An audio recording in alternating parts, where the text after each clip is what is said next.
in the morning. Welcome back to our channel, soap opera fans. Today is a beautiful, thrilling day to dive deep into the scandalous and heart-stopping drama of Genoa City. Grab your favorite drink and settle in, because the twists we are about to unpack will leave you utterly speechless. Let's get right into it. The opulent walls of the Abbott mansion have always stood as a symbol of power, but tonight, they feel like a gilded cage closing in on Diane Jenkins Abbott. The air is thick with an unbearable tension following the horrific ordeal of her recent captivity.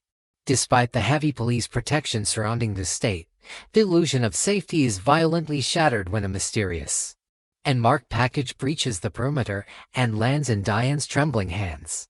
As she tears away the wrapping, a chilling wave of terror washes over her. This is no ordinary delivery. It is a sinister message from a monster who refuses to remain in the shadows. The trauma of being held hostage by Dr. Lawrence Markham is still fresh, carving deep psychological scars into her soul. How did this terrifying package make its way past the tightest security in Genoa City?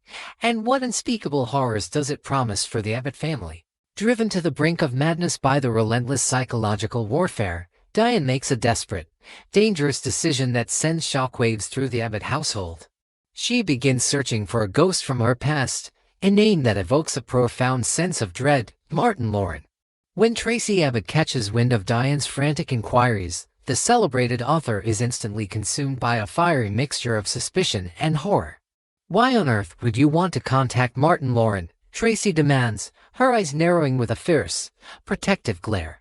Tracy knows all too well the devastating history between Diane and her former lover, a man synonymous with manipulation and deceit. Reaching out to Martin is akin to opening Pandora's box just when they are trying to heal. What dark, twisted secrets is Diane hoping to unearth from a man who has already caused so much pain? And will this reckless pursuit ultimately tear the Abbott family apart? Diane's justification for this perilous endeavor is as twisted as the labyrinth of her traumatized mind. She vehemently defends her actions to a bewildered Tracy, explaining that Martin Lawrence might be the only person on Earth who holds the vital clues needed to permanently neutralize the man who held her captive. "Because he might know something that can help us find the man who imprisoned me," Diane pleads, her voice trembling with an unyielding thirst for vengeance. Even after escaping Dr. Markham's fortified home, Diane is plagued by unanswered questions and a paralyzing fear that he is always watching her. She knows that Martin operates in the darkest corners of the world, making him the perfect candidate to have crossed paths with a predator like Markham. Can Diane truly outsmart a master manipulator like Martin, or is she blindly walking into another catastrophic trap that will cost her everything? Tracy Abbott remains entirely unconvinced, her maternal instincts screaming that Diane is playing a deadly game of Russian roulette with their lives. "He will never speak to you," Tracy warns, her voice laced with a chilling certainty, but Diane quickly counters with a chilling reality: "He won't talk to you. But he might talk to me." The dramatic irony of this tense confrontation is almost too much to bear, as Tracy and her sister Ashley have already been quietly connecting the terrifying dots regarding Dr. Markham's true identity. Tracy has observed the eerie similarities and the unsettling presence of Alan Lawrence's books in Markham's home, leading her to the horrifying deduction that Dr. Markham and Martin Lawrence might actually be the exact same person. Will Tracy be able to uncover the absolute truth and expose Markham's stolen identity before Diane inadvertently invites the ultimate evil directly into the heart of the Abbott mansion? Meanwhile, the true mastermind behind this escalating reign of terror, Dr. Lawrence Markham, is prowling the perimeter of Genoa City like a famished wolf. His twisted, perverted obsession with Diane Jenkins has mutated into a dark, consuming hunger that dictates his every waking moment. He is no longer just a captor, he is a phantom, a relentless stalker who thrives on the intoxicating power of fear. Markham begins to orchestrate a brilliant, sadistic campaign of psychological warfare, sending a barrage of cryptic, terrifying text messages and grotesque gifts that bypass every digital and physical firewall the Abbotts have erected. Each notification on Diane's phone is a digital dagger to her sanity, a chilling reminder that she is never truly safe. He watches her from the shadows, reveling in her paranoia, feeding off her frantic, fearful glances. How long can Diane endure this suffocating, invisible torment before her mind completely shatters under the weight of Markham's psychotic infatuation? The messages Diane receives are not mere threats. They are deeply personal, sinister reminders of the time she spent locked away in Markham's twisted sanctuary. The texts specifically reference the exact moment Diane managed to drug his tea with a heavy sedative, a desperate act of survival that Markham now views as an intimate, unforgivable betrayal. "Did you really think a little sleeping pill could keep us apart forever, my dear?" one message reads, the digital words dripping with a venomous promise of retribution. Markham is making it abundantly clear that he is not just seeking to reclaim his prized hostage, he is demanding a brutal, agonizing revenge for the humiliation she inflicted upon him. Every cryptic note is designed to strip away Diane's sense of autonomy, plunging her back into the helpless state of a victim.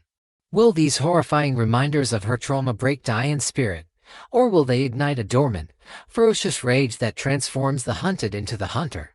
Unable to bear the crushing weight of this psychological torture in isolation, Diane finally breaks down, her tear-stained face a portrait of sheer agony as she confesses everything to Jack and Kyle.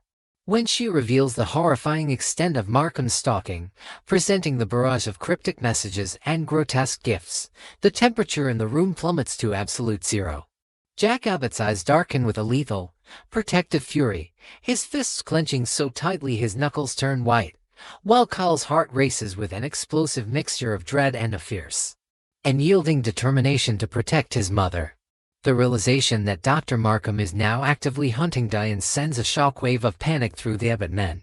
They know they are dealing with a highly intelligent, deeply disturbed predator who operates outside the bounds of law and reason.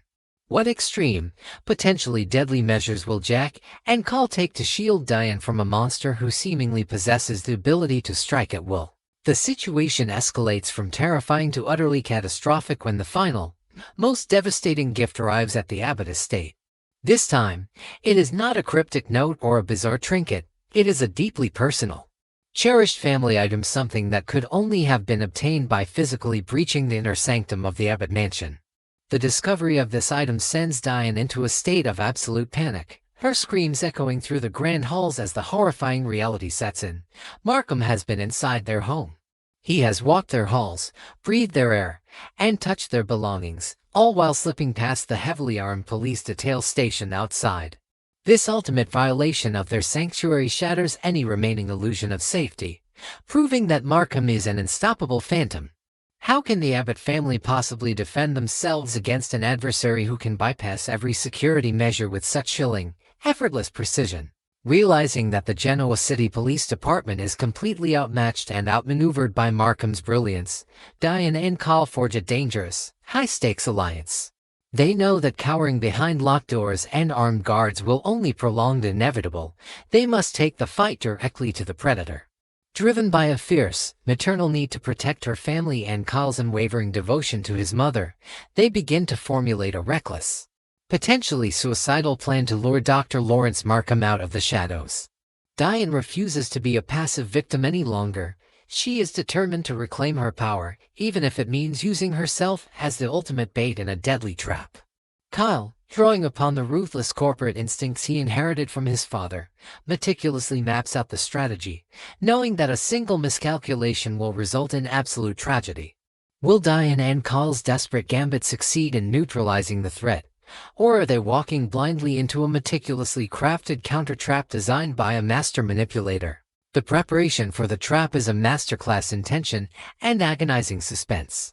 Diane and Kyle select a remote, isolated location on the outskirts of Genoa City, cloaked in shadows and far removed from the prying eyes of the police. Diane sends a carefully coded message to Markham, using the twisted psychological connection he forged during her captivity to manipulate his obsessive desires.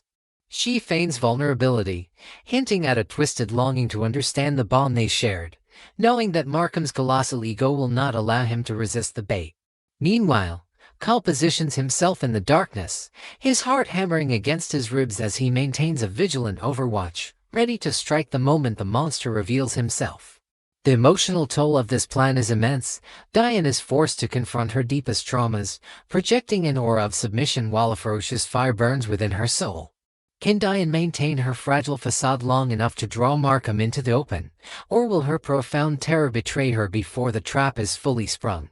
The trap is finally sprung as the heavy, oppressive silence of the night is broken by the slow, deliberate crunch of footsteps approaching from the darkness.